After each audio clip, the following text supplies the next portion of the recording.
And I am particularly thankful to Professor Devotosh Guha, who had talked to me about this over a year ago, and also very thankful to Mr. Shankar Kaur Chaudhary, who formally invited me to give this very prestigious lecture.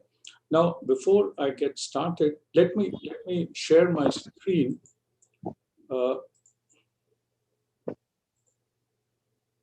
Okay. Just a second. Can you see my presentation? Yes. Yes. Okay. So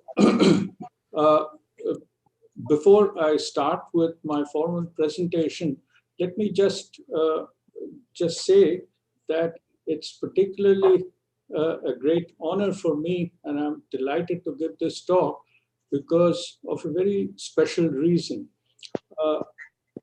Sir C.V. Raman, he happened to have a younger brother called Mr. C. Ramaswamy, who was working in the India Meteorological Department. My father also used to work in the India Meteorological Department, and I was born and I grew up living in the campus of the IMD. And we used to have Mr. Ramaswamy. Of course, he lived in a big bungalow because he was the Director General, but very close to where we were living. And as a young child, somewhere in the 60s, when we read about Sir C.V. Raman and his Nobel Prize, I just happened to see Sir C.V. Raman visit his brother, and he was taking a stroll in the park. And we were very shy, and we also didn't have mobile phones with us to go and take a selfie with him. But I still have vivid recollections of seeing this great man from a close distance, he with his majestic turban and taking a stroll in the park. So it's really a great honor for me to give this memorial lecture in his memory today. So before I get started with the lecture, let me just say that my talk today is a very elementary talk. It's a bit of a history from sundials in the ancient times to atomic clocks, which we take for granted today. This has been a long journey, so my description in the next 1 hour or so is going to be very superficial. I mean, obviously, it's not possible to delve into the details of the history in such a short time, so I'll be kind of skimming superficially on the surface. So with that, let's get started. Today, there are two things that we almost take for granted in our lives. We don't even think about it. There are two things. Firstly, where am I? You know, if I want to know where I am located right now, all I have to do is take my mobile phone and it tells me my latitude, longitude, and location. And the second thing that I don't worry about is what time it is. You know, the time is given by the internet, in my computer, in my mobile phone, everywhere. And all that is possible thanks to these satellites, satellite constellations that encircle the Earth. And these are navigational satellites called the Global Positioning System, GPS, or there is Galileo and GLONASS and IRNSS and an entire lot of constellation of satellites. And each of them carries an onboard very precise clock, a group of clocks that makes it possible. And also today, if you have a lot of money, I mean, I'm talking about tens of lakhs, you can buy yourself a very precise called the cesium atomic clock, which looks like a mundane piece of instrument, but is an extremely accurate clock. If you allow it to run continuously, it changes only 1 second, plus or minus 1 second in about 30 to 40,000 years. So these are things that we take for granted today, but they were not always like this. I mean, it's been a long journey. So that's what we are going to talk about today. But before we get started, let's just start with some basic concepts. What are the ingredients of a basic clock? in a clock, we basically have a source of periodic phenomenon, a frequency source.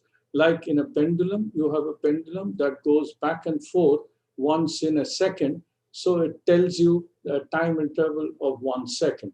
In a quartz oscillator, it's a frequency that tells the time period of a certain amount. If it is a rotating Earth, it tells the time period of one rotation. So there has to be a source of periodic phenomenon. And of course, you count the periods. There is a counter, and then there is a display unit that tells you how much time has elapsed. So that's basically a clock. Now, inside the clock, the counter and the display unit are fairly mundane piece of things that don't make mistakes. So basically, the goodness of the clock comes from how good the frequency source is. If the frequency is very stable and very accurate, so is your clock. So since millennia, from the start of civilization, the rotating Earth has been the perfect source of periodic motion available to mankind and for free. Now, basically, as a result of rotation, you find that the sun rises in the east every day, day after day. It goes overhead and sets in the west. So this has been a phenomenon that has been observed by humankind since ancient times. I mean, there is this very interesting cartoon that I thought I'd show you. At that time, mankind had nothing to do, just watch the sun. So he says, I've been studying the sun all day. He says, what did you learn? He's blinded by the sun, watching it all day. So it goes bong against the tree. So then he says, never to study the sun all day. So anyway, the day was a natural starting point for time for humankind. A day consists of a period of sunlight followed by night. Human bodies are tuned to this cycle through sleep. So each morning one wakes up to a new day. No matter how primitive the culture, the concept of a day arose as an obvious and natural increment.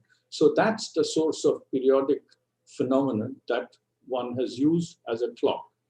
Clocks were used by them to divide the day into small increments, and calendars were used to group days together into larger increments. That's the basic development that we started out with from the beginning of civilization. Ancient civilizations had no need for small units of time, nor did they have any methods for measuring them. However, the first recorded evidence of subdividing a day goes back to ancient Mesopotamia, where the Sumerians, this is about 4,000 years ago, around 2000 BC, divided daylight and darkness into 12 parts each. It was a common ancient practice since 12 was considered a special and holy number, and hence 24 hours in a day. That's the origin of the definition of 1 hour, which is 1 over 24 of a day. Now, you must be wondering, where is Mesopotamia? Mesopotamia is this region shown in this map, and southern part of this is flanked by two major rivers, Tigris and Euphrates. And the southern part of Mesopotamia is where the Sumerians developed their civilization, and later on it came to be known as Babylonians. So this is part of southern Iraq today. And in the map are also shown other major ancient civilizations like the Egyptian civilization around the river Nile, the Indus Valley civilization, which later on expanded to cover the entire India, the Greek civilization, and a little bit of Chinese civilization here. Then the Romans came here sometime. So this is roughly the locations that we are going to talk about.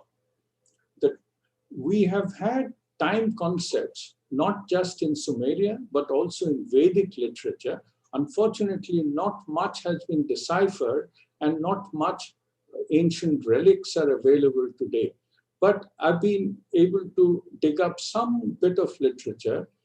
Vedas, incidentally, are believed to have been composed at least earlier than 500 BC. That's about 2,500 years ago. It must have been even earlier than that. And according to Surya Siddhanta, an ancient Vedic treatise, the various units of time are as follows. One ahoratra, that is 124 hours, one full day, was subdivided in terms of 60 ghatis, 1/60th of a day. This ghati, I'll tell very briefly later on the origin of the term ghati. We still today talk about such and such ghotika, Chobish ghotika, 8. So that is the origin of the term ghati. One ghati is about 24 minutes, and one pal, one pran, pipal, etc. We find documented evidences of these units in various treatises. Kautilya's Arthashastra, Kautilya or Chanakya, lived around a couple of hundred centuries BC. Aryabhatyam, about 5th century AD, and so on. The earliest clock available to mankind or made by mankind was the shadow clock. The principle is very simple. You erect a pole or an obelisk, and then as the sun moves around, it casts a shadow which moves as the sun moves. So if you put graduations here, you can roughly tell the time. That's the basis of a shadow clock, which was first devised by mankind. Unfortunately, this shadow clock works only during daytime. It does not work at night. It also does not work on days which are overcast. But however, that was the best that one could do.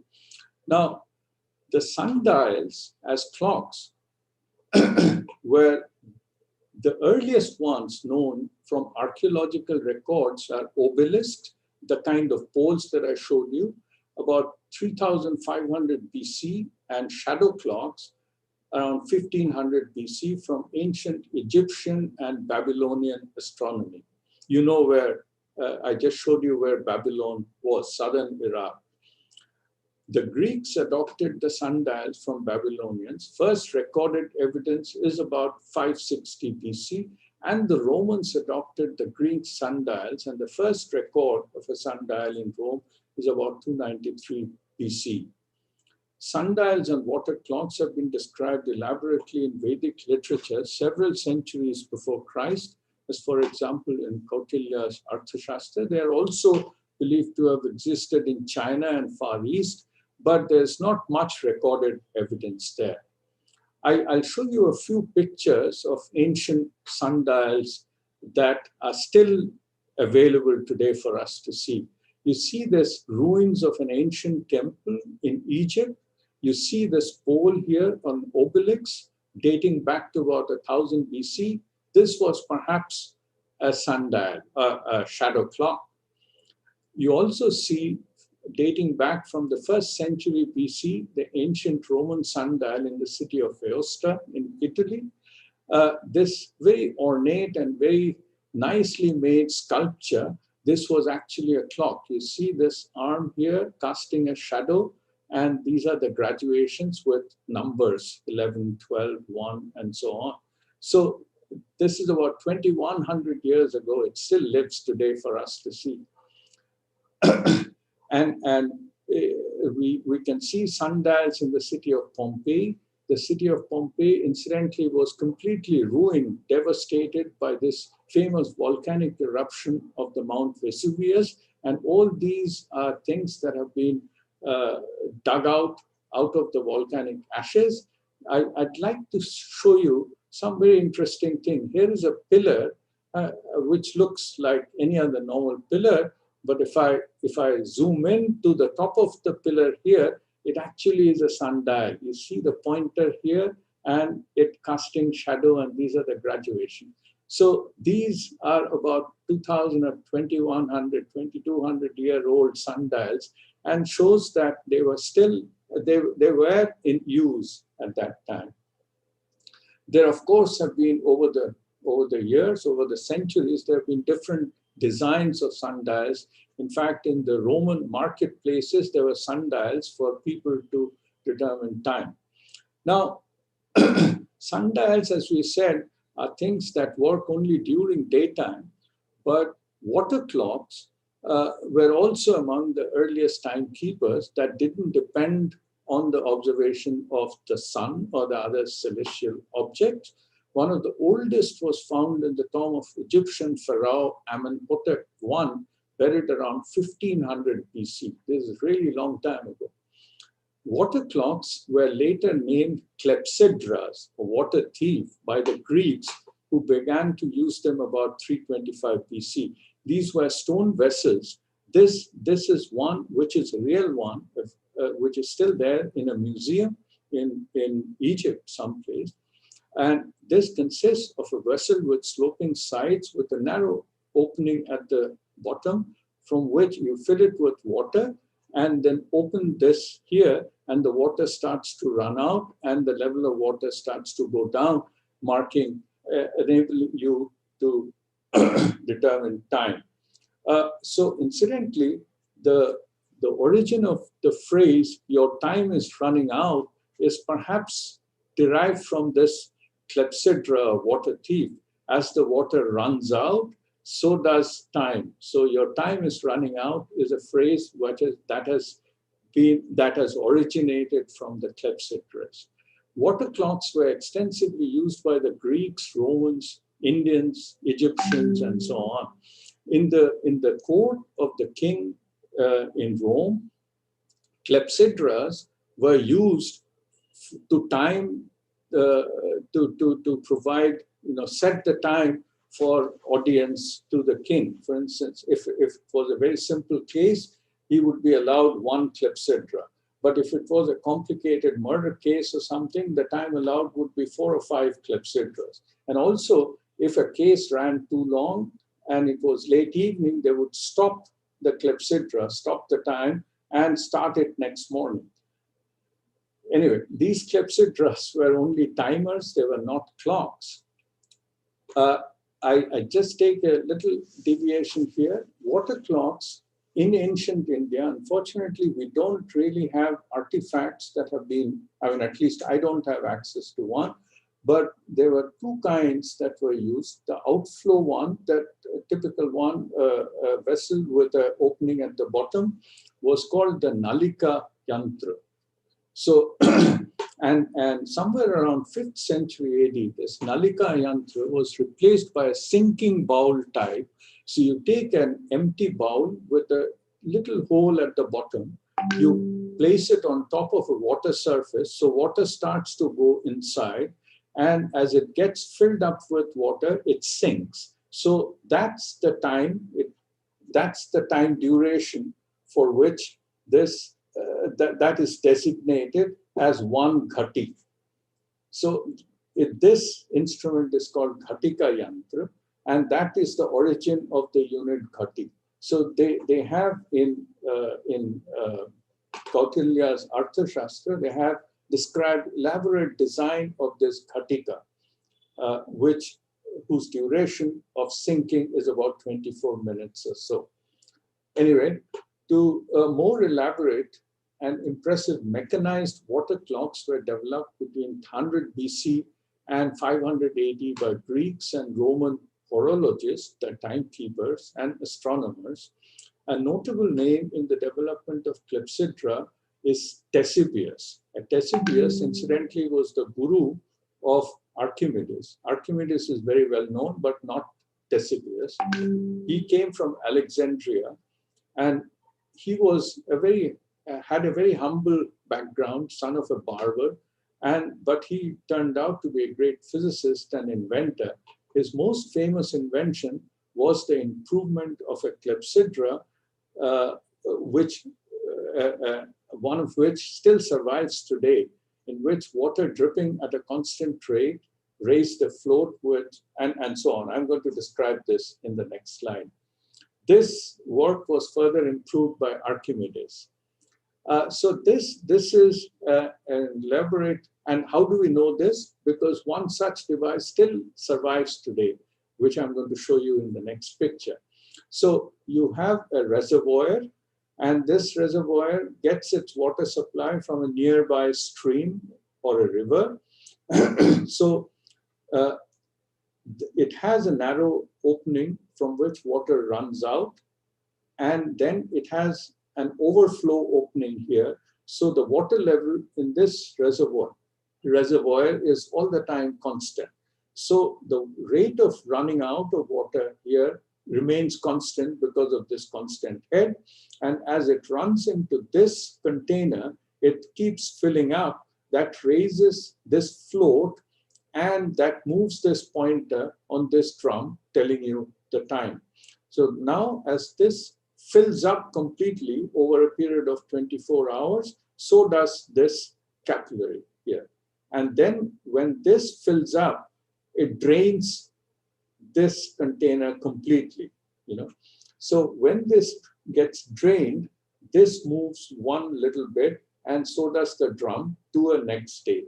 So this is a very elaborate design, considering that this was made about 2100 years ago.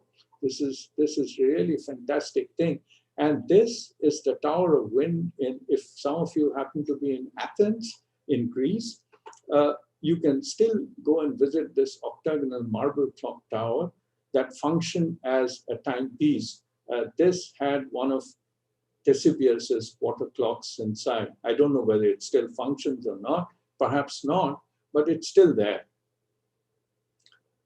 Later on, you know, water clocks have been perfected, and they've been made very ornate in other parts of the world, particularly in the East. I took this picture in a museum in China. This is a very elaborate water clock of course, of much later time, Qing dynasty.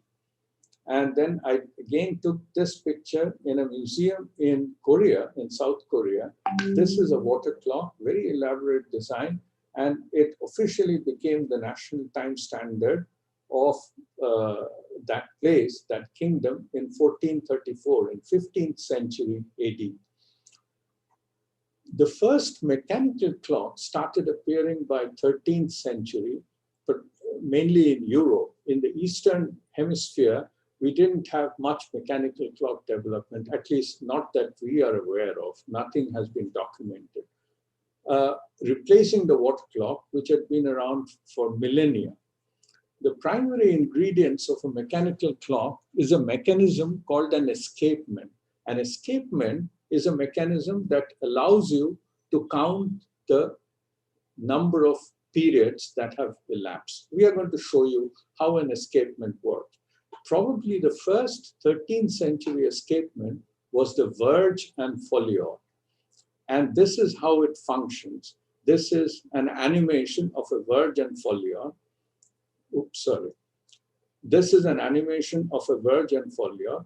This vertical rod is the verge, and on top, it has an arm called the foliot with adjustable weights that adjusts its moment of inertia and hence the period of oscillation. You have, this is called the crown wheel, and you can see this little things called the pallets. Each time a tooth of the crown wheel pushes this pallet to one way, and then another tooth pushes the other pallet the other way. That's how the foliot goes back and forth, back and forth. And the time period of that is decided by the moment of inertia of this, which you can adjust. So this was the first 13th century escapement that enabled mechanical clocks to be designed.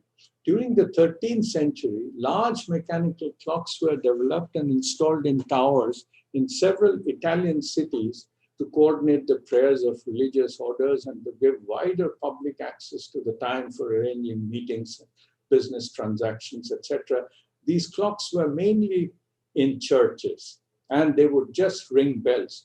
And these first early 14th century clocks did not have faces. Fortunately, we still have a few that survive till today, enabling us to see how they were designed. So you see this first clock, and this is a very ancient clock dating back to the 14th century, which still survives. I'd like to, I don't know if you can see it clearly. You can see the crown wheel here and the vertical rod. This is the verge, and you can see the foliot here with this two adjustable weights that And of course, the elaborate gear system. And finally, every hour it would ring a bell. So, and later on, by the late 14th century, the clock started having faces. That's the first time. And our hand, and often a carving literally shaped like a hand, indicated hour by pointing to a number on the dial. So the clocks in those days, in 14th century, had only one hand. You know, they just indicate the hours. The convention of the hands moving clockwise evolved in the imitation of sundial in the northern hemisphere. In the northern hemisphere, the shadow of the sun goes clockwise. That's how we have evolved a clockwise movement of a mechanical clock, because all these developments were in the northern hemisphere. This was also why noon or 12 o'clock was conventionally located on top of the dial. That's like a sundial. By 16th century, another couple of centuries later, this is such slow development, fancy versions of such clocks appeared like the ones shown below. These are actual things that still survive in museums. These are French clocks dating back to the late 16th century. You can still see only one hand in these clocks. A major milestone was the Galileo's pendulum. See, the problem with the verge and foliot and such primitive kind of escapements is that it was very difficult to keep the time period very constant, because basically that moves around and the time period is affected severely by the friction in this bearing. And the friction in those early times, they did not have ball bearings or anything, and the friction was greatly dependent on the viscosity of the lubricant that was used. And in Europe, you'd have large fluctuations of temperature. In winter, they'd have very low temperatures, and summer, much milder temperatures. So these clocks were terrible in terms of keeping time. You know, they would typically lose or gain half an hour over a full day. They had to be calibrated each day on sunrise and so on. So the first breakthrough came in terms of a watershed discovery in the late 16th and early 17th century, the freely swinging pendulum. Galileo, it was discovered by Galileo Galilei, that you're very familiar with. He was 20 years young boy. His parents wanted him to become a doctor. He was not very happy, so he used to go to the church and sit down for hours and just watching the chandelier just swing around. And he timed the chandelier and found that the time period of a swinging pendulum does not depend on the amplitude. So that brought him to the conclusion, hey, this is a very nice idea of a periodic motion, which is very constant. You know, so that was the first discovery, a watershed discovery of the Galileo's pendulum. However, Galileo was not the first one to make use of this to make a clock. It was left to another great physicist of that time called Christian Huygens. He was a Dutch scientist and inventor, and we are all familiar with Huygens from our school textbooks on optics. Huygens he made major contributions. He was a great physicist, astronomer, mathematician. He was a lot of things in one person. Huygens, incidentally, you remember your school physics, was the one who said that each point on the wavefront of on an optical wavefront acts as a source of light, and you have secondary wavefronts, etc. That's Huygens' principle. And of course, he was credited with discovering the rings of Saturn and the first moon of Saturn called the Titan. Anyway, the Huygens was also the first to derive the formula that we learn in our school textbooks, that the time period of swinging of a pendulum T equals 2 pi square root of L upon G. So that was Huygens' formula, not by Galileo.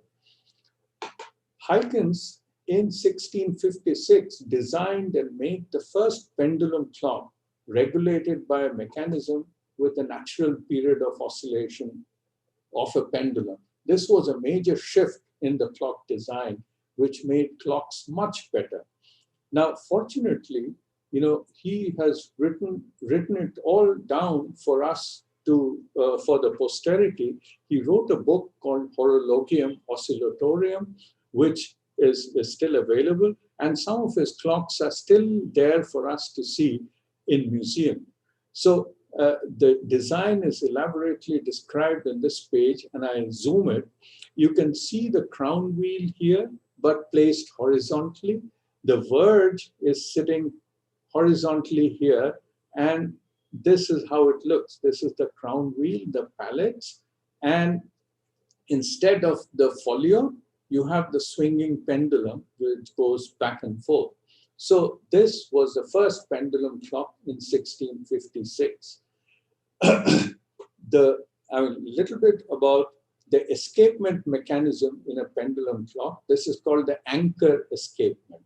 And an escapement in the pendulum clock does two things. It allows the number of oscillations of the pendulum to be counted, and it also transfers the energy of the pendulum to compensate for friction. And this is how it functions. You see, each time the pendulum does one back and forth, it lets one tooth to go past, so you can count the number of oscillations. Of course, a pendulum clock is not very portable, so within a few years, an alternative to the pendulum was discovered as a source of periodic motion, and it was done by none other than Robert Hooke in 1658. Robert Hooke is very familiar. You all study in school textbook Hooke's law of elasticity, the spring constant, F equals minus K times X. That's Hooke's law. And Robert Hooke was a curator in the Royal Society, and later on he became a very well-known physicist who was a fellow of Royal Society, and he conducted a lot of experiments, and one of them was using a coiled spring mechanism rather than a pendulum to keep, and this is how the anchor escapement works in Hooke's design. In 1675, Huygens developed a balanced wheel and spring assembly, and these innovations allowed the clock to be portable. The pendulum clocks are not so portable because they're very delicate devices, and you must keep them nicely and carefully without movement. So these are developments that allowed, as these developments gradually improved the clocks, by 17th century, the clock precision had improved significantly to justify a minute hand to indicate the small or minute divisions of an hour. The Latin phrase pars minuta prima, I don't know how it's pronounced, which means the first small part. So that's the origin of the word minute, hours, minutes. So in the 17th century, you had clocks appearing in the market which had two hands, hours and minutes. And in some precision clocks, a third hand indicated the minute parts of the minute. This was the second minute hand, or for short, second hand. The Latin phrase pars minuta secunda means second small part. So the French clock in the 18th century already had three hands, hours, minutes, and seconds. So that's how the development is, gradually progressing. But however, these clocks, so anyway, before I talk about that, thus it took nearly 1800 years, close to 2 millennia,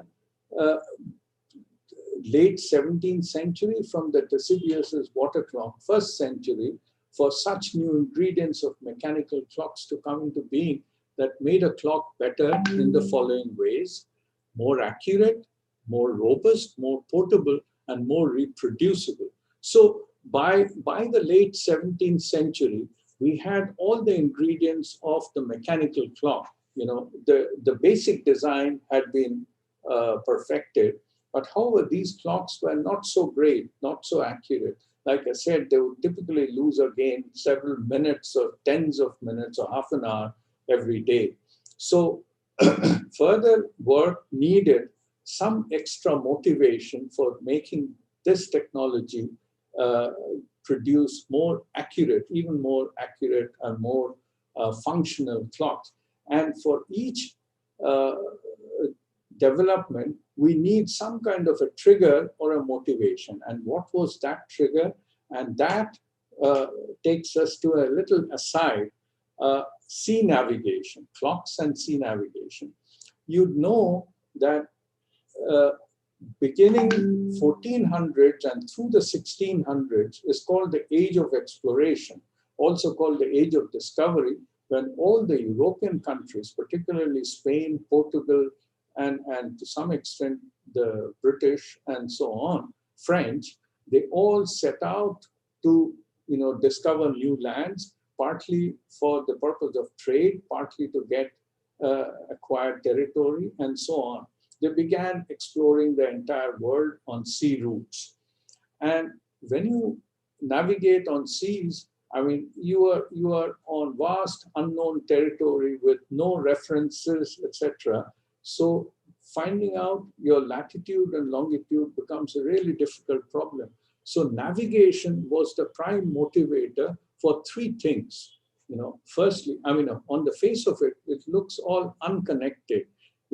During this period, a few centuries, there were great developments in three areas which are apparently unconnected, but basically the prime motivation was navigation.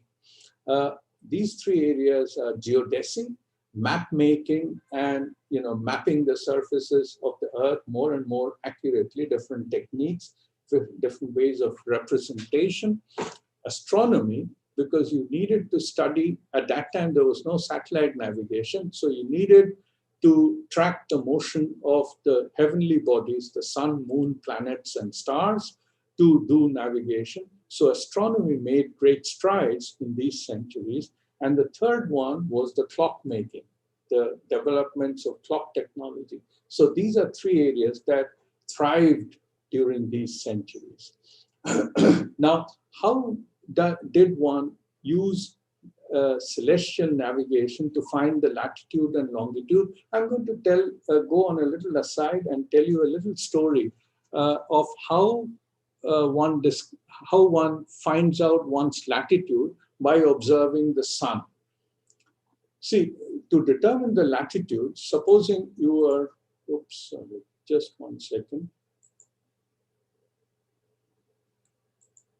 Okay, supposing you are one such user somewhere on the earth at some unknown latitude, and as the earth rotates, you have sunrise, and then as you go towards, and then sometime you arrive at the noon time when the sun is directly overhead, when you are somewhere here, right? When you are here, let me draw another picture here. Supposing this is the earth and you are the observer standing at some latitude. And what is that latitude? If you draw a line from this user to the center of the earth, then the angle which this line makes with the equator is your latitude, right? So you can extend this line. So this would be your local vertical, and perpendicular to that would be your local horizon. So if the sun's radiations are falling from the sun to you, then this angle, which at the local noon time the sun makes with your local zenith or local vertical, should be your latitude.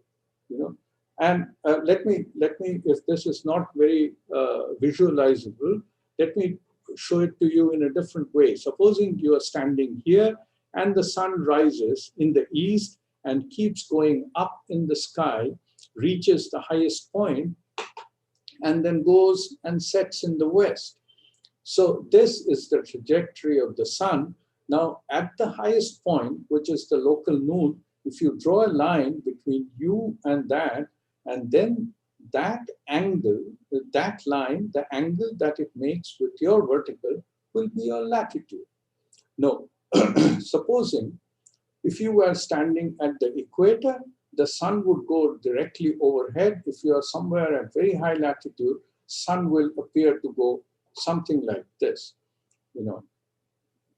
If you were at the equator, the sun would go directly over the zenith and go set in the west. If you were in the Antarctic, for instance, the sun would appear to just go up in the sky.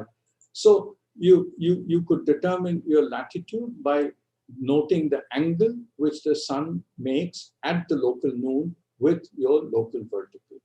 At night also, it's not a problem because there is something in the northern hemisphere known as the pole star, which is very easily identifiable by its proximity with some constellation like the Great Bear constellation or the Saptarshi Mandal.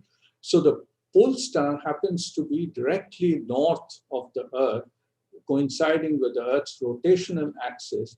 So if you find out the angle between the pole star and your local horizon, the elevation angle of the pole star, then that angle is nothing but your latitude, right? So determining latitude, whether during daytime or during nighttime, is not a problem for the sea navigator at all. You know, as long as you can see the sun, it's not a cloudy day, and as long as you have a clear sky in the night and you can see the pole star, it's very easy to determine your latitude.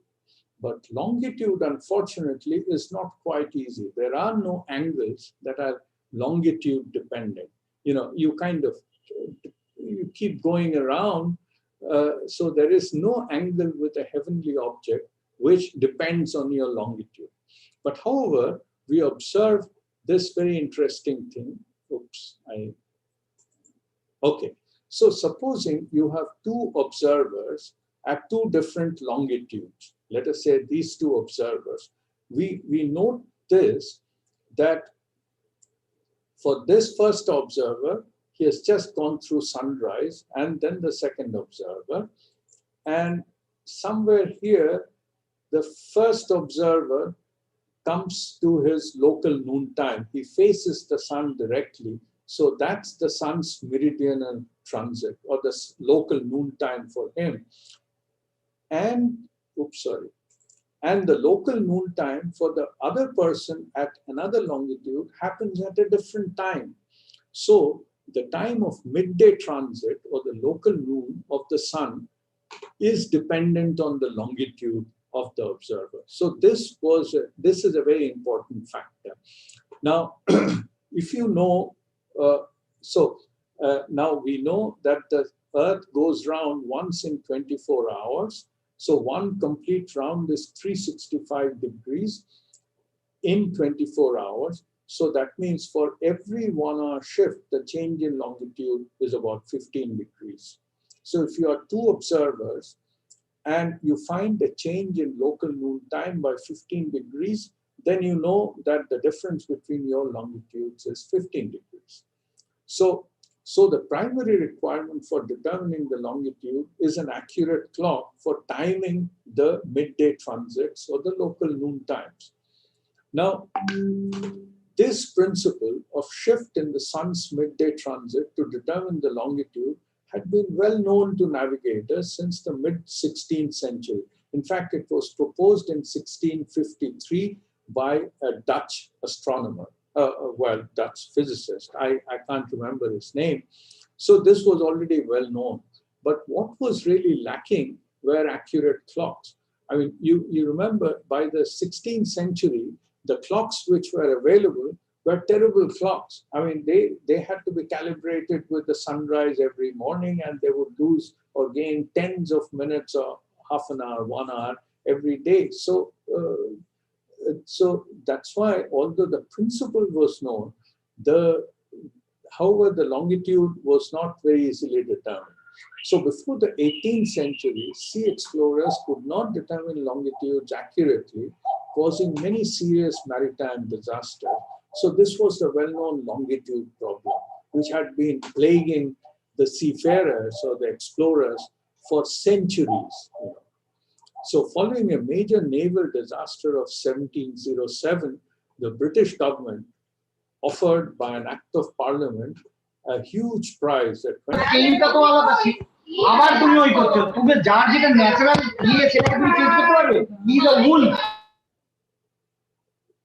Okay, so can you still hear me?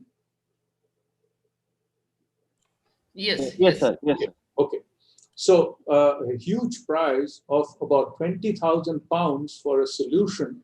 20,000 pounds in 1707 would be like 10 times the value of the Nobel Prize today. It's a huge amount of money. They set up a board of longitude and headed by very eminent people, out of which Sir Isaac Newton, Sir Edmund Halley were also members, for a solution that could provide longitude to within half a degree or so. Now, so large number of people got to working on techniques by which the longitude could be determined. And one of them was to actually design a clock that could be so accurate that you could use it by this principle, by shift of sun's midday transit to determine. So it's a very long story, but I'm not going to go into that story. It will probably take 1 hour lecture, but just tell you that this gentleman called John Harrison, who had a very humble background. He was a self-taught clockmaker in England who developed a marine chronometer during his entire lifetime between 1730 and 1765 with a spring and balance wheel escapement that kept time on board a ship to about 1/5 of a second per day. I mean, talking about 250 years ago, and 1/5 of a second per day, a clock that does that accurately is remarkable. And fortunately, the clocks designed by John Harrison are still available for us to see in museums. By the way, I mean, if you have an opportunity, do please read this book. This is called Longitude, the True Story of a Lone Genius Who Solved the Greatest Scientific Problem of His Time, written by Deva Sowell. So anyway, I'm going to show you some pictures of different versions of Harrison's clocks. His first attempt, called H1, I'll show you a video of this clock. And I'm skipping the H2 and H3. The final fourth clock, H4, which was much more compact, which won the prize for him when he was almost 80 years of age. And he finally made one more clock, H5, which incidentally was carried by Captain Cook on his transantarctic navigation, transantarctic explorations. So these clocks were handmade and fantastic clocks, considering that they were made 250 years ago. So I'll just show a short video in a museum of Harrison's first. See this elaborate clock. He doesn't use a pendulum. He uses a set of balanced springs.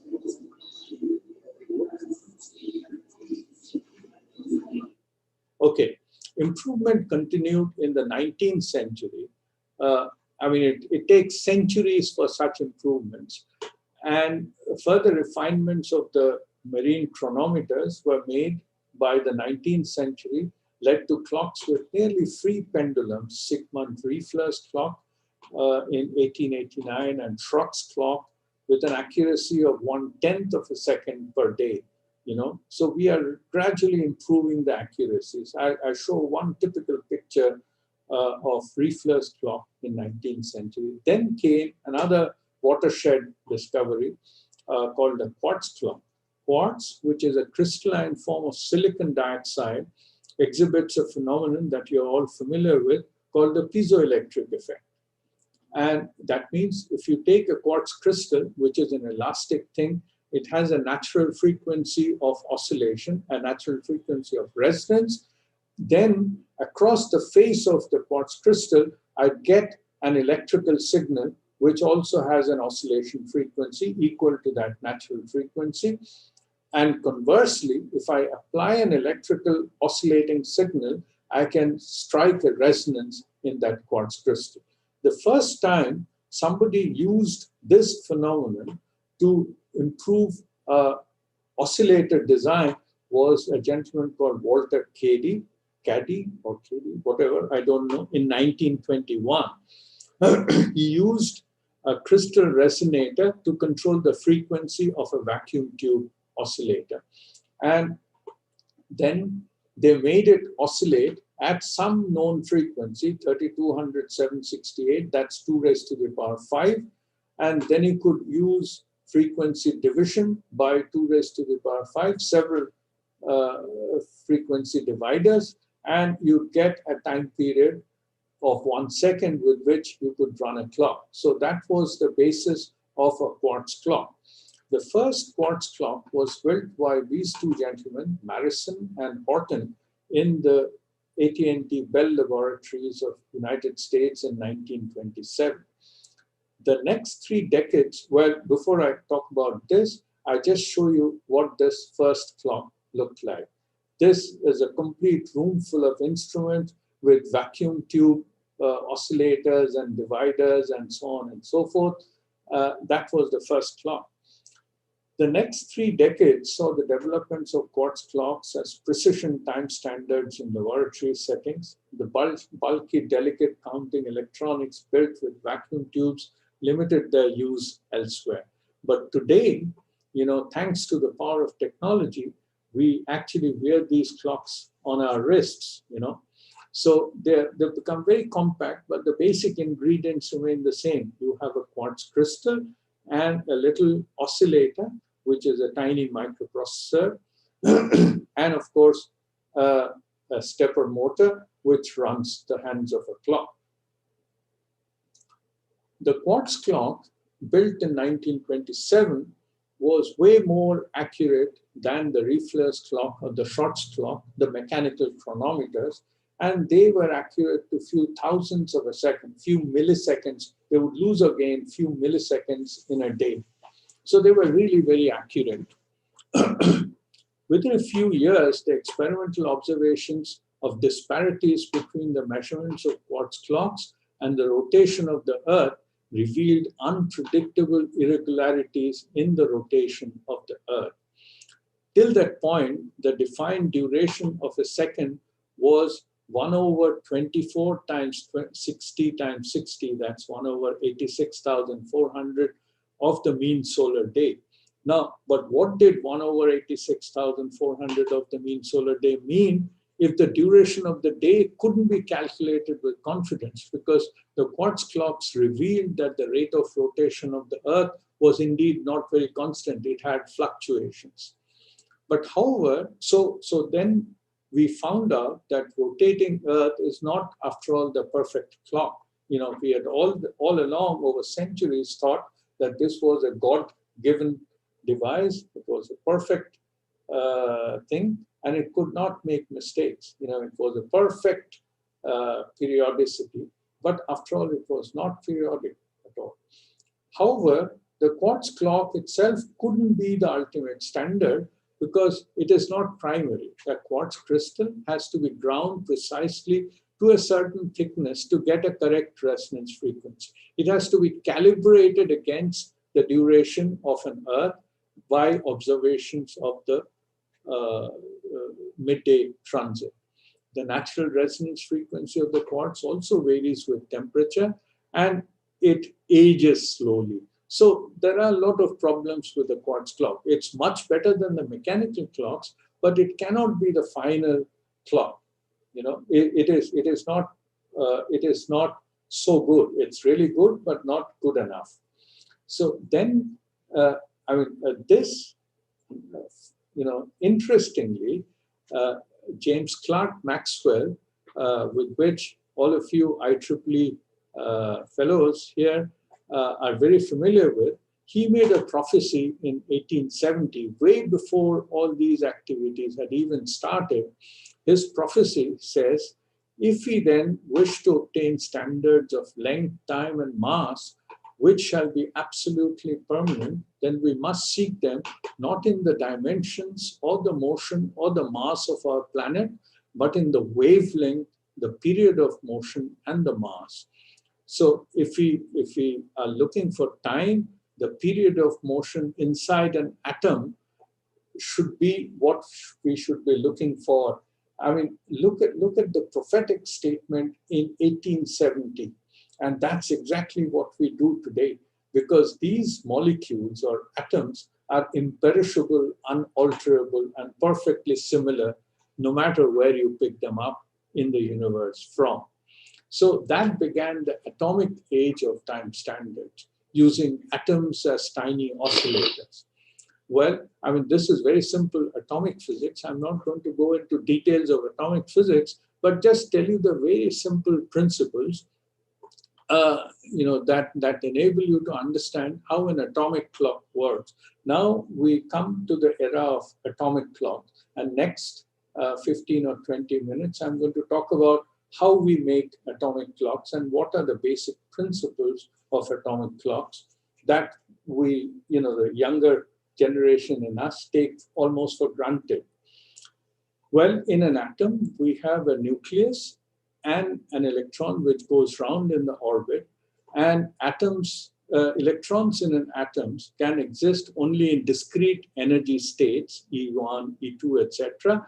And whenever an electron jumps from one orbit to another, it either emits or absorbs a photon, which has an energy equal to E2 minus E1 equals Planck's constant times a frequency. So frequency of the photon nu then has a discrete value depending on the energy difference between these two energy states. So this frequency, I mean, if I'm somehow able to use this frequency to build a clock, that would be the perfect clock, because an atom, no matter where in the universe you take it from, it would have identical properties. So the clock that you would get by using this frequency within the atom would be the perfect clock. It would not change with time, hopefully.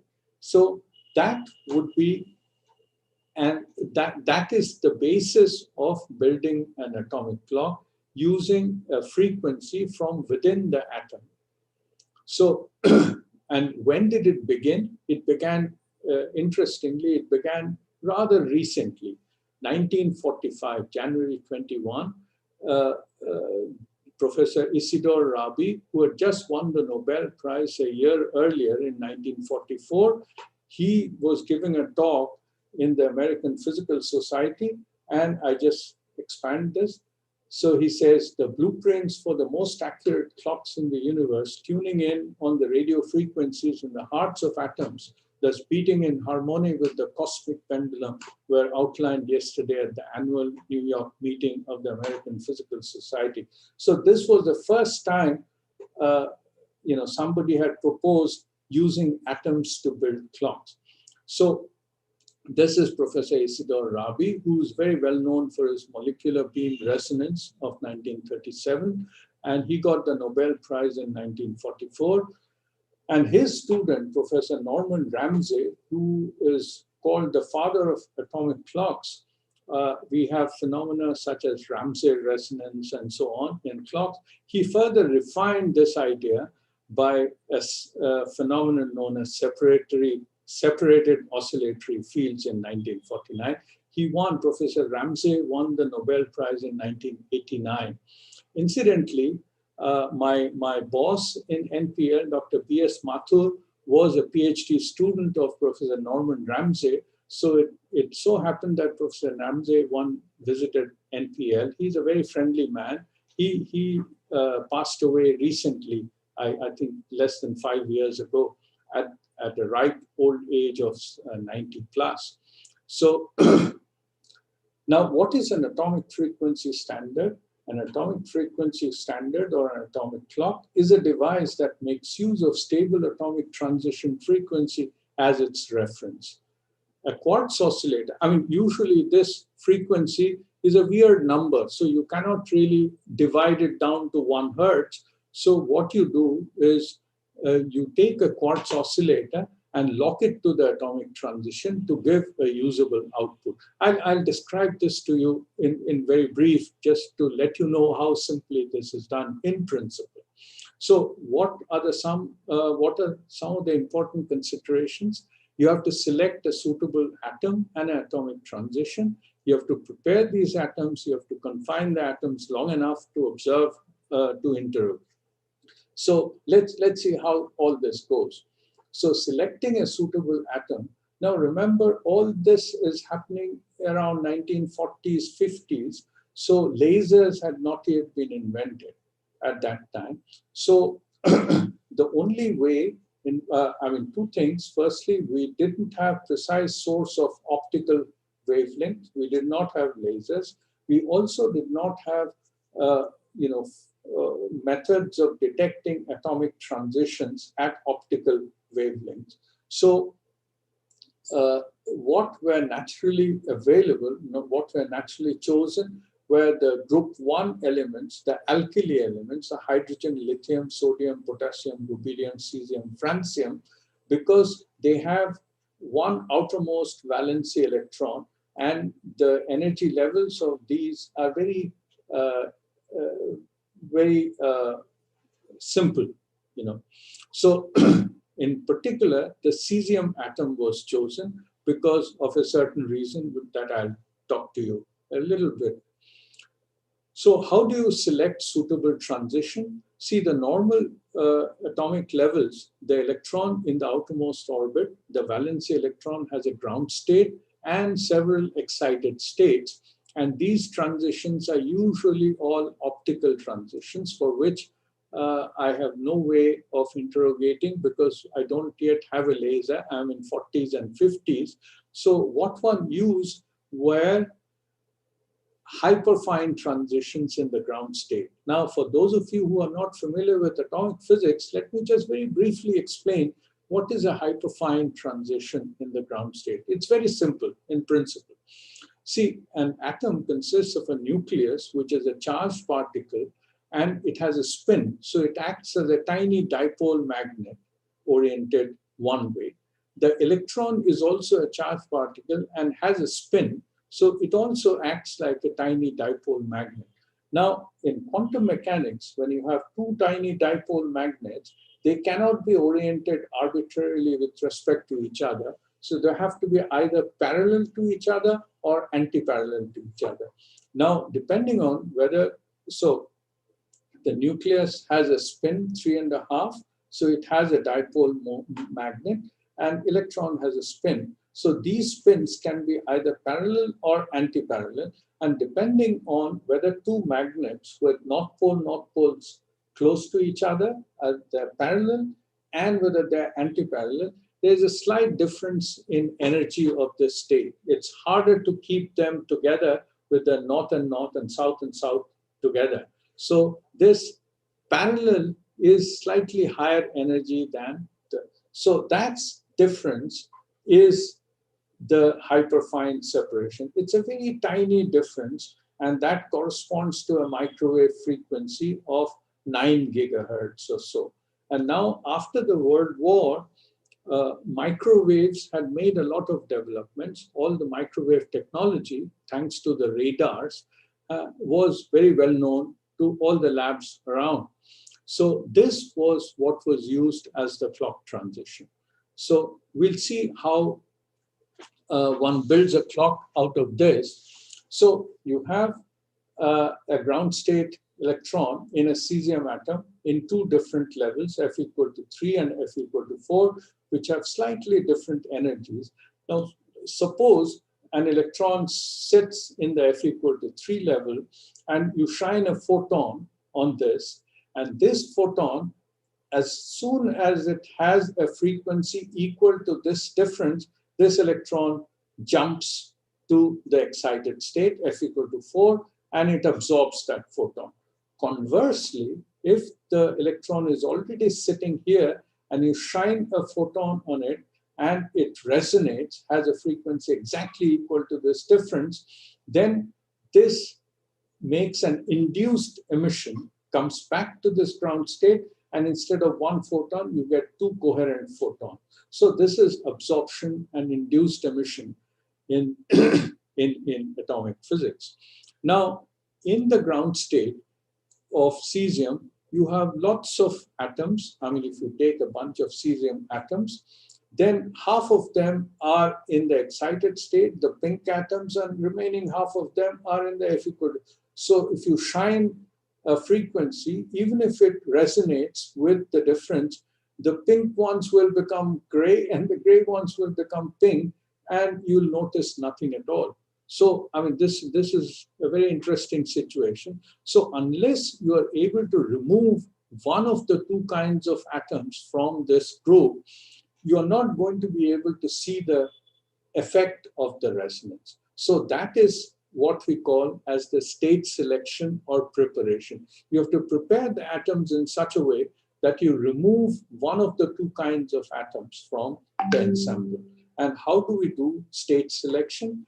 So you see, we can consider the cesium atoms. Can I go on incidentally? I mean, if you think it's getting too dull, I'll stop. Amita, please continue. Okay, thank you. I won't take very long, but I thought, I mean, having done it, I should be able to tell you how the principle, the basic principle of how an atomic clock works. So we can consider the cesium atoms, as we said, as tiny magnets with only two possible orientations, up or down. So F equal to 4 atoms are tiny dipoles pointing up, and F equal to 3 atoms are tiny dipoles pointing down. Now, if you pass these group of atoms consisting of both the up atoms and the down atoms together, both the states mixed together in 50-50 proportion through a strong magnetic field gradient. Supposing I have a strong magnetic field gradient and I take an up atom and make it pass through this, it deflects one way because of this field gradient. Instead, if I take an atom which has a magnet which is oriented the other way, it deflects the other way. So this is a convenient means of separating the two kinds of atoms. So this is how we do state selection. And depending on the state, the deflection is one way or another. So let's see if we can understand the working principle of an atomic clock. So what you do is you take, all this is ultra high vacuum, because unless you have vacuum, then of course the atoms will not be able to, atoms of cesium will not be able to move properly. So you take a little enclosed area, enclosed volume called the oven, and you heat up the cesium atoms inside, have a narrow opening through which a beam of cesium atoms come out. And most of these are in the ground state because you are not heating them too high. So all the ground state atom consisting of either the F equal to 4 or the up atoms or the down atoms, it's a mixture. Then you pass it through a strong magnetic field gradient. One kind of atoms deflects one way, the other kind of atoms deflect the other way. So you put a block across this, so you block one kind of atoms. So the atoms that go in this part of the beam are only, let us say, up atoms. So you have achieved state selection. Now you make these state selected atoms go through a microwave cavity, and you shine a microwave frequency on the atoms, and you scan across this frequency. So as long as this frequency is not equal to the resonance frequency that corresponds to this energy difference, namely 9.192 gigahertz, the atoms don't see anything at all. They keep going. And on the other side, you have an identical a magnetic field gradient like this. So they deflect the other way as if nothing has happened. But as you scan the frequency, as soon as you hit the right frequency that the atoms resonate, these up atoms will all get converted into down atoms because they make a transition because you're shining the right frequency. So instead of, in the sorting magnet, instead of traveling this way, now they get deflected the other way. And you put a little detector here where you detect the arrival of these atoms. So the moment you start detecting atoms here, immediately you know that the frequency that you are shining on the atoms is correct. So you use this detector signal to hold on to the right frequency, and you keep it locked. So when you keep it locked, keep this feedback loop closed, then your microwave source is locked to the atomic resonance frequency. So that's the basis of an atomic clock. Rest is a lot of details, like you have to have ultra-high vacuum, you have to have the entire region shielded from the external magnetic fields, external electric fields, and so on and so forth. A lot of details, but basically this is the principle. Now, you can use this microwave frequency, which is basically derived from a quartz oscillator and a microwave synthesizer. So you can use this to build your clock. Now, this is locked to the atomic resonance. So this is as accurate as your atomic frequency source. So this, friends, is the basic principle of an atomic clock. Rest is a matter of detail. So the first time a cesium atomic clock was designed and developed was in England, National Physical Laboratory, NPL in UK in 1955. And this is the gentleman who did it, Louis Essen. And I'm not going to read this out. But you see, the first atomic clock is large and not very elegant looking. But today, like I said before, if you have a lot of money, you can buy a much more compact and much more reliable and about 1 million times more accurate atomic clock than what was made in 1945, but working on the same principles. So such a commercial atomic clock today is available for something like 50 lakhs or 60 lakhs. And it is so accurate that if you allow it to run continuously, it would lose or gain 1 second in about 30,000 years. In our scientific jargon, we say it has an accuracy of 1 part in 10 to the 12. But then the question is, can we make this clock more accurate? Well, the answer lies, you have to go a little bit into physics and what is known as the Heisenberg's uncertainty principle. The accuracy of locking on to the atomic resonance is limited by the Heisenberg's uncertainty principle.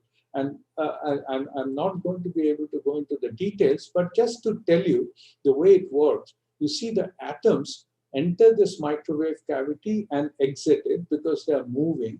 So the time for which you are able to shine the microwaves on the atoms designates the period of your interrogation. And that period of interrogation times the uncertainty in the locking onto the resonance is a constant. That's the Heisenberg's uncertainty principle. So if you can increase the interrogation period, if you can shine microwaves on the atoms for longer times, you can have a narrower resonance and a better clock. So how can I increase the interrogation time? I can either make this length of this microwave cavity long, but it's a linear thing. So I cannot make it really very long, 0.5 mile long. So that's not practicable. So instead, what I can do is I can make these atoms travel slowly. Now, the thermal atoms at room temperature travel at few hundred meters per second. But if I can somehow slow down the atoms by some technology, I'm going to describe in a short while what that technology is, then I can get better clocks. And so that means longer interrogation time, there's narrower resonance, and hence a more accurate clock. So a more accurate clock will mean creating a cloud of very cold atoms. Cold meaning the kinetic energy of the atoms is reduced. I have cooled the atoms down so that they are moving very slowly. But when the atoms are moving very slowly, I cannot launch them horizontally because they would fall down by gravity. So instead, we launch them vertically using radiation pressure, and then we make them go through the microwave cavity, and in the process, they spend longer time, and hence I get, I'm skipping a lot of details, and hence I get a much more accurate clock. And, and how do we cool atoms? Here we use lasers. Unfortunately, I'm not going to, I wish I could explain to you how laser cooling works.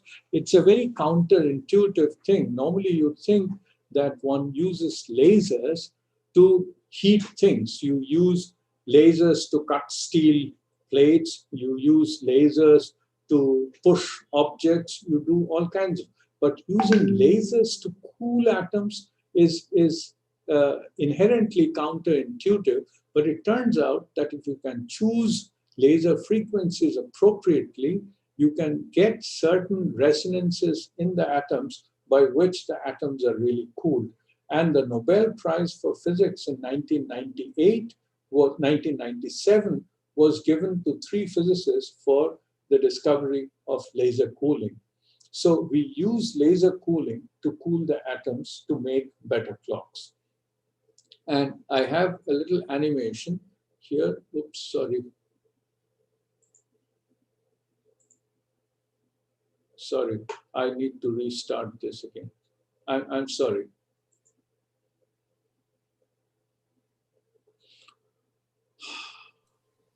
Sorry to interrupt you, sir, but it will be better if you just can just. I'll wind up in 5 minutes. Okay, 10-15 minutes will be okay. Okay, no problem. I'm almost at the end of my story. Okay. Right. Thank you. So that's how a fountain, cesium fountain works. You use laser beams to cool atoms, and once you have a cold cloud of atoms, you launch it up vertically like a fountain, and then make it go through the microwave cavity, and you get a really accurate clock. Now, we at NPL made the first Indian cesium fountain clock, and this is how the schematic looks. You know, the gray portion is the chamber in which we have extremely high vacuum. We cool the atoms here, we launch them up, make them go through the microwave cavity like a fountain, and interrogate the atoms. So this is a picture of the entire clock. I mean, you see, it's really large. It occupies a whole laboratory. The entire laser system sits here. Unfortunately, I don't have a picture inside of this. It's a very complex set of lasers. And this is the physics package where we cooled the atoms, launched them up, and so on. So this is the first cesium fountain clock. And there are about 10 such clocks around the whole world. These are the primary clocks in the world that decide the duration of the second internationally. These clocks are so accurate that if you allow them to run continuously, they would lose again 1 second in about 30 million years. If you allow such a clock, 1 second in 30 million years amounts to about 1 part in 10 to the 15. So that's how accurate these clocks are. So while we are at it, I thought I'll show you some picture of cold atoms. So this is a cloud of about 1 million cesium atoms, which we cool by laser cooling, and we cool it and launch it vertically upwards. When we launch it, of course, there is perfect darkness because we can't allow the lasers to remain on, because if we have the lasers on, then there'll be a frequency shift in the atom resonance frequency. Anyway, I'll show you a few pictures of cesium fountains around the world. This is the fountain in France, in the United States, in Germany. And like I said, there are about 10 or 12 fountains, working fountains in the world today. And one of them is in India. It's very difficult to run such fountains because of the complex laser system that's on. Now, then before I end, then I ask myself, can it get any better, any more accurate than this? It's already very accurate. It loses or gains 1 second in about 30 million years. Yes, it can. You know, we can make optical frequency standards. So far, we've been using a clock resonance, which is a microwave frequency, 9 gigahertz. Now, the accuracy of the clock is decided by how narrow you can make the resonance, namely by increasing the interrogation time. But you can also increase the accuracy of the clock by increasing the denominator, namely the transition frequency. Instead of a microwave frequency, 9 gigahertz or 10 to the 10 hertz, if you can use an optical transition, you can get a much more accurate clock. And that brings us to the optical clocks, or optical frequency standards, for which the Nobel Prize in Physics in 2012 was given to Dr. David Wineland of the NIST US. So I just show a simple animation of how the whole thing would work. Very simple, just to illustrate the principle. You take an ultra-high vacuum system and you have a set of electrodes constituting a trap. You apply a DC and AC voltages across the trap, and accidentally in that ultra-high vacuum, if an atom happens to come inside the trap, it just gets trapped. It's not able to escape, so it's trapped, but it's still not at rest. It just oscillates about its mean position. Now, then we have to shine a laser on this to cool it down. We have to laser cool this trapped atoms. We shine a laser beam on this, and right enough, it starts to cool. And when it is cold enough, it is almost at rest at the center of the trap. So now I have a perfect system, one single atom sitting in one place, not moving at all. So, and how does one observe such a thing? I mean, it's after all only one single ion. So what you do is observe the fluorescence that this laser produces on this atom. So this fluorescence is extremely small optical power. It's something like femtowatts. So that's how you can image this one single ion. And then, of course, you apply the probing laser and build a clock. You know, that's a lot of detail. But such a clock is extremely accurate. It's about 100 times more accurate than the cesium fountain clock that I showed you. It would lose or gain 1 second in about 3 billion years. That's 1 part in 10 to the 17.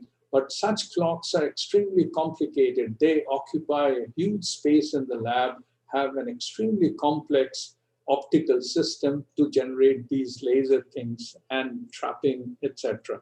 So we at NPL, my younger colleagues at NPL, are working on it. It's a very complex and difficult thing. It'll probably take a few more years for them to get any success, but we are working very hard. But world over, there are a few places where they have already made optical clocks, and they have functioned with such fantastic accuracies like 1 second in about a few billion years.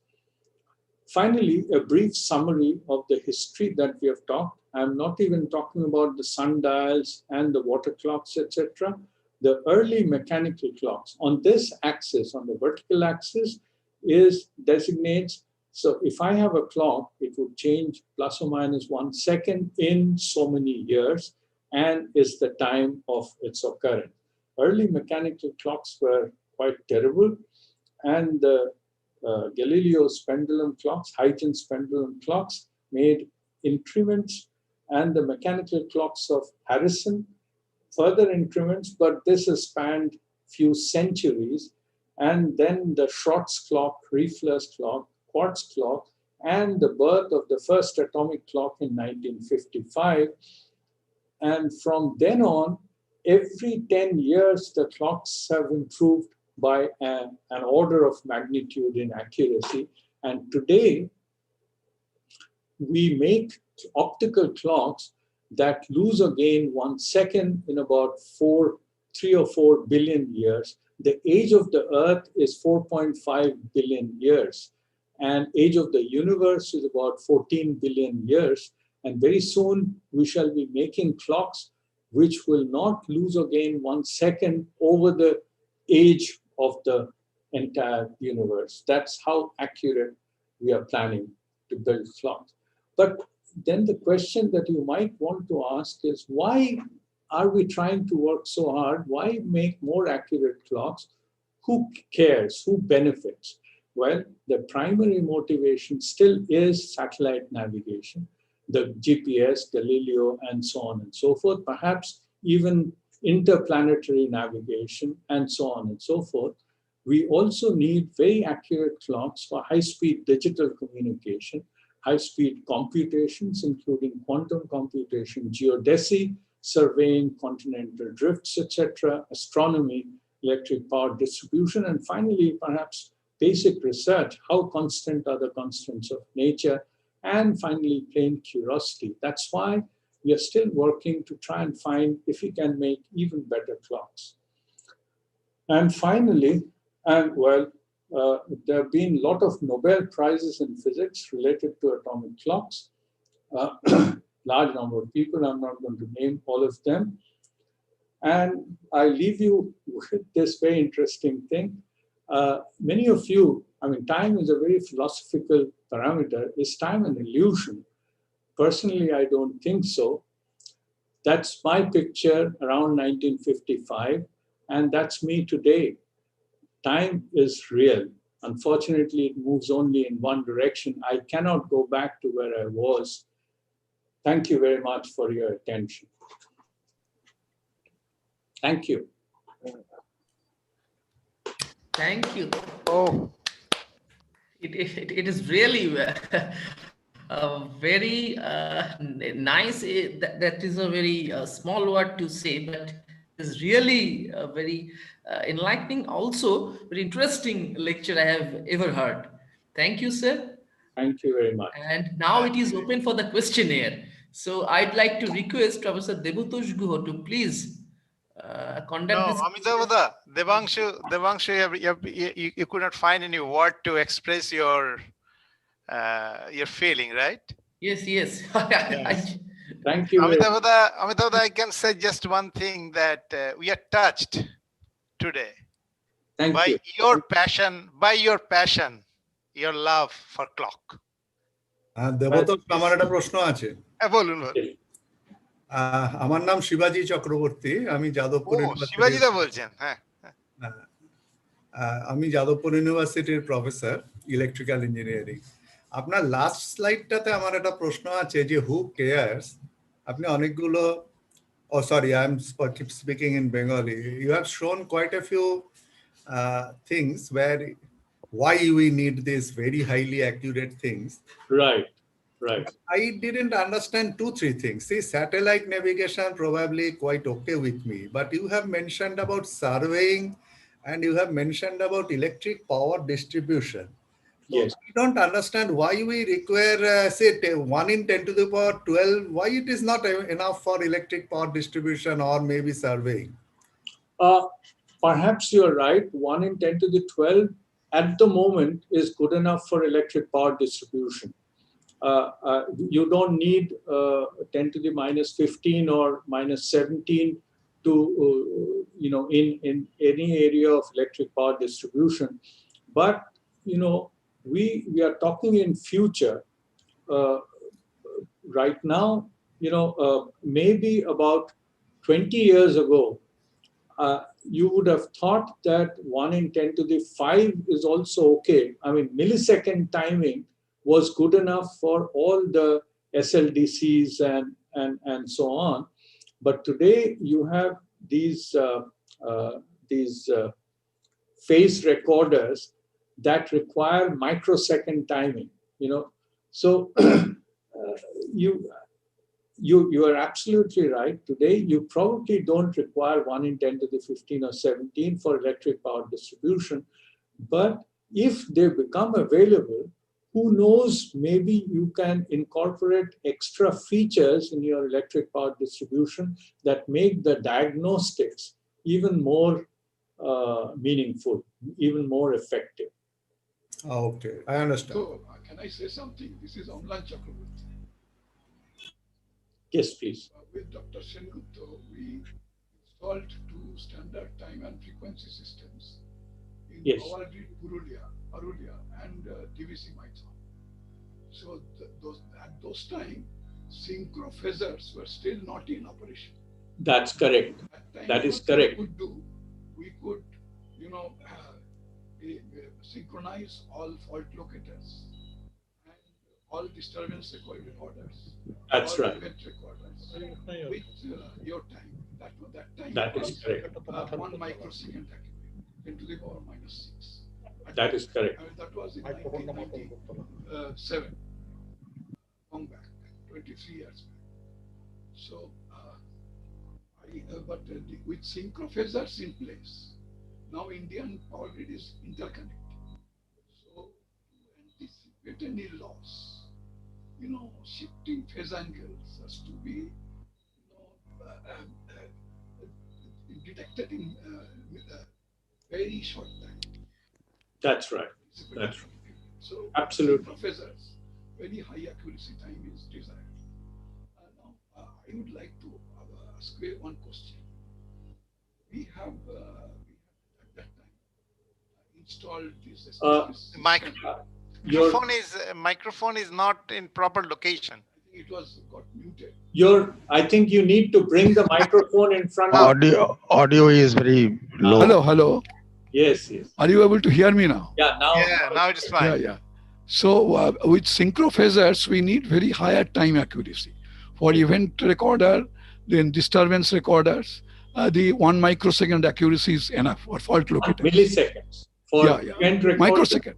No, microsecond. For all these things require in microseconds. Okay. We could do that in 1997. We could synchronize with clock pulses all this time through our remote terminal units. Now, with synchro phasers, the time accuracy requirement will go higher. Now, I have one question. At that time, we synchronized the time with a dedicated Indian satellite, that is INSAT 1D. Right.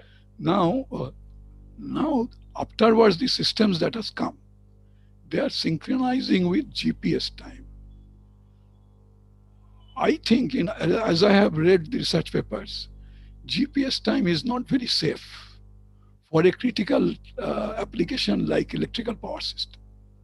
But still, it is getting used in a country like India. No, I think the situation is going to change in a short time, because now we have our own indigenous navigation system called the IRNSS, Indian Regional of belonging to ISRO, which is also called NAVIC. So very soon the NAVIC receivers are going to flood the market. So you will have all your synchro phasers and event recorders, etc., taking time from our own Indian navigation system. I mean, unfortunately, we don't have the STFS broadcast anymore. Yeah, that's right. It was discontinued. No, but with dedicated Indian satellites, will be much safer. In critical situations, we can depend on that. Absolutely. I mean, in critical situations, you cannot depend on GPS. Absolutely. You're absolutely correct. Thank you. Yes. Thank you. Can I ask one question? Yes, please. This is Sayyid Rishan, a student of electrical engineering. So my question is, what future holds for atomic clocks in the application in the field of quantum computing? Because you have mentioned one of the application as quantum computing. Can you elaborate, please? See, not all the quantum computers would use atomic clocks. So not the clock per se, but the basic system of trapped ions, etc., you can use as quantum computer systems. You have they have actually shown a few bit quantum computation capability, being able to perform a few logic operations using a few trapped ions which were placed linearly, a group of 4 trapped ions. So the applications right now are very limited. So I didn't mean that you would require a clock to do computation, but a system which is being used in an atomic clock, a system similar to that, could be used for the purpose of building a quantum computer. That's what it means. I don't know if it answers your question. Yes, sir. Hi, this is Chandrakant here. Can I ask one Yes, please, question? please. I just was wondering, when you are trapping an atom for Yes, the optical timing, yes. so how this uncertainty principle will work there? Okay. Thank you. That's a very good question. So how does the uncertainty reduce? See, Uncertainty principle, how it will work? the uncertainty principle, how that will work? It will Yeah. work. It will still work like this. See, basically, the uncertainty principle works like this. Supposing you have an atomic system and an atom has an electron which jumps from one energy level to another energy level, right? So there is a resonance available there, and you are trying to shine a photon on that to interrogate that resonance. So the longer is the interrogation time, the narrower is the resonance, right? Now, in case of an atomic system, you have the atoms, you are able to confine the atoms in the microwave field or the field of the interrogation signal only for a limited duration. So the time for interrogation is limited, and that makes the resonance go wide. You know, the shorter is the interrogation time, wider is the resonance, right? So in case of a single trapped ion, the ion is there forever. It's just sitting there. So you can shine your interrogation beam as long as you like, you know. So you can increase the interrogation time infinitely if you like. So that's how you can reduce the width of the resonance. Now, there are two competing things here. Firstly, your resonance will become wide because your signal to noise reduces, because instead of a large number of atoms providing the signal to you, you have one single ion providing the signal. So that increases uncertainty. But since you are able to interrogate this for as long as you like, because it's just sitting there doing nothing, it's not going away anywhere, so you can reduce the uncertainty. So a combination of these two enables finally a clock accuracy which is really very large. I don't know if did that answer your question? Actually, I was worried about the position and time, that combination. If your position is fixed, so what about? Look, I'm not worried about the position of the atom, position of the ion. I don't care where it is. I'm not trying to determine the position of the ion. I'm only trying to find out the uncertainty in its resonance frequency. I'm not trying to determine the position of the atom or the ion in this. So if you are worried about the uncertainty principle as it is applicable for momentum times position, product of the momentum times position equal to a constant, that's not it. Here it's energy times the time of interrogation is a constant. The width of the energy of the transition frequency. Well, I wish I could explain to you more mathematically, but please understand that here we are not worried about the position of the atom. Atom actually has a little motion around the trap. It's cooled, but it's not perfectly cold. It still moves a little bit. But we are not worried about the position. Okay. Okay, thank you very much. That's under, yeah. Okay.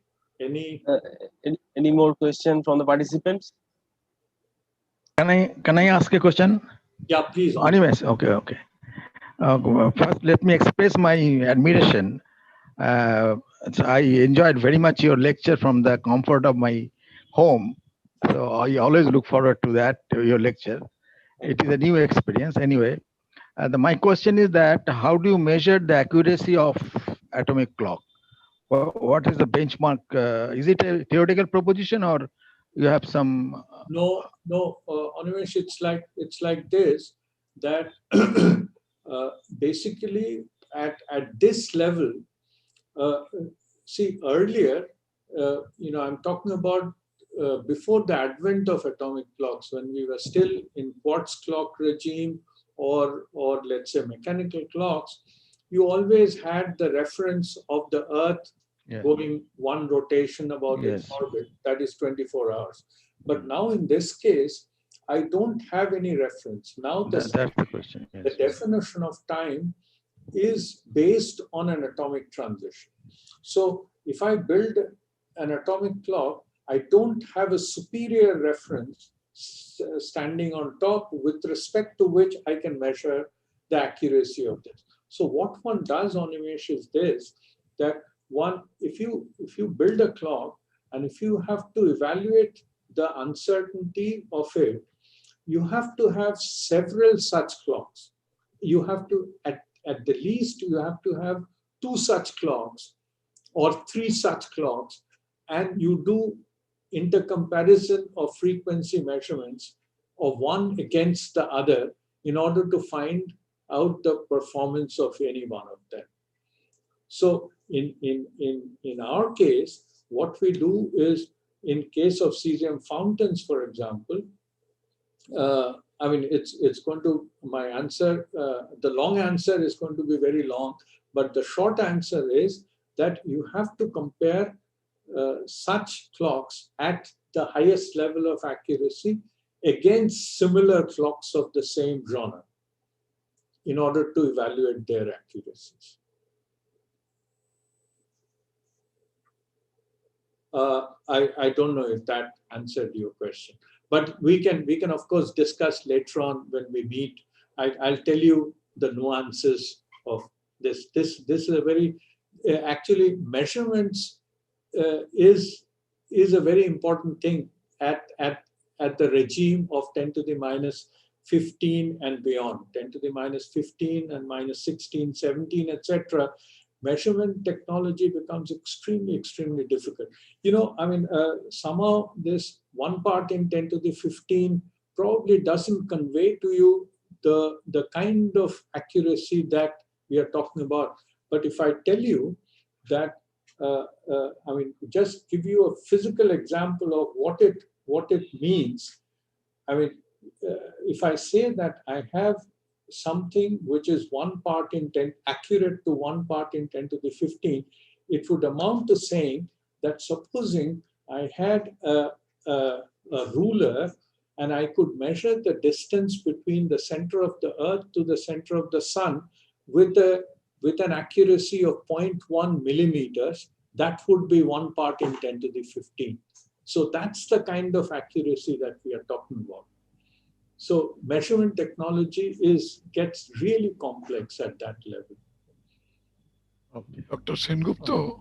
Yes, please. Amlan Chakraborty again.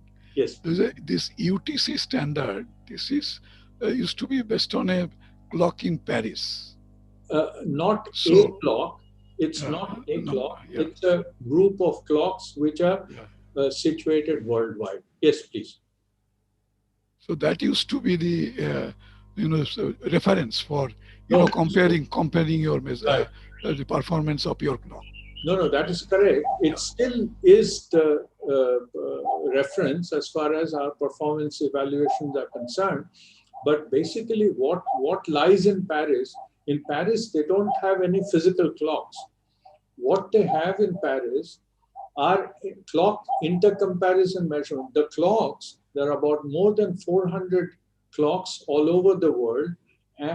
These are commercial cesium clocks, and about 10 such primary fountain clocks around the world. So all the time, all these clocks, which are separated by thousands of kilometers, which are situated in different laboratories, time laboratories in different countries, they're getting intercompared, and all the intercomparison data resides in Paris. And that's where they make a physical average of all these worldwide clocks, and they define what is known as UTC, Universal Coordinated Time. That serves as the global reference. No physical clock sits in Paris. They're just doing the calculations for us. Thank you. Thank you. Please forgive me for doing the bad thing, because it is a highly interesting interaction going on, but still it is 8 p.m. So we should conclude here. And may I now request Dr. Otonu Kundu to please give the formal vote of thanks and conclude the session for today. Very good evening, sir. I want to offer our sincere thanks on behalf of the IEEE Kolkata section for delivering such a wonderful talk. And I also want to thank all the participants. Thank you very much, sir. Thank you once again. We'll invite you once again. Hopefully that talk we'll be able to organize that talk in a physical manner. Thank you very much, sir. And if anybody has any further question, we'll send you email. Atanu আমার একটা ছোট্ট আছে, request আছে, তোমরা কি এটা রেকর্ডিংটা available হবে পরে? আমি এটাই বলতে যাচ্ছিলাম স্যার, যে আর কি for all the participants, they have many of them had SMS me, mailed me that they are asking for this presentation. We have recorded it. We will just share the link of this YouTube link with all the participant as well as IEEE Kolkata section. And Devanshu, we need at least one consent or permission from our speaker. Oh, yes, sure. Please go ahead. I have. Thank you, Amitabha. Thank you. Thank you very much, and thank you. It's a great honor for me to deliver this clock, and it's been a pleasure. Thank you very much for inviting me again. It is also a big opportunity for all of us to attend and to listen to you. Devatodda. Yeah, please. I have one request to Dr. Sengupta. Please. He had been to Antarctica in an expedition team. Exactly. Another important next time aspect. we can have a session on Antarctica, his experience sharing on Antarctica. Absolutely. Maybe the 2021 end, we can have that session. No issues at all. I mean, I love any opportunity to come to Kolkata. I mean, see, I'm a second generation. That will be definitely on the physical format. Oh, that will be great. I'd love to take any opportunity to come to that part of the world, because I'm basically a second generation Delhi Vasi. So my opportunities to come to Kolkata are very, very limited. So I love any opportunity to come there. Thank you very much if you invite me. Thank you, everybody. Thank you. Devanshu? Yes, so with all your permission, we are concluding today's session. Thank you for participating, and we hope in the next our program, all of you will be supporting us as before. So good night, stay healthy, stay safe. Thank you all. Thank you. Good night.